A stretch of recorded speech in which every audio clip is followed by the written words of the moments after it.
جنرال عاصم منیر د افغانانو خلاف کومه څرګندونې ورکړې دي؟ آیا د نوموړې خبرې به د افغانستان او پاکستان د جګړې لامل شي؟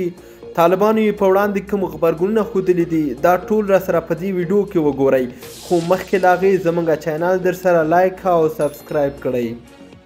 د تیرو 2 کلونو راهیسې د افغانستان اسلامي امارت او پاکستان اړیکې ورځ تر بلې د خرابېدو په لور روانې دي. پاکستان حکومت بار کوښښ کوي ترڅو د پاکستان د امنیت او اقتصاد په اړه پر طالبانو واچوي او افغانانو ته په تګ راتګ ستونزو سره یې ترانزیتي او تجارتي ستونزې هم پیدا کړې او په تازه حالات کې د پاکستان پوځ مشر جنرال عاصم منیر ویلي دي چې افغانان ورته هیڅ ارزښت نه لري او که چیرته د پاکستان د امنیت خبره شي نو ټول افغانان به د یو پاکستاني د یو تار ویښتانو سره برابر نه کړي او که خبره د پاکستان د امنیت وي نو ټول افغانستان به په بل مخ کړي چې د دې څرګندونو په ځواب کې تر اوسه د اسلامي امارت کومه رسمي سرچینې ځواب نه دی ورکړی، خو د افغانانو د توندو غبرګونو سره مخ شوي دي.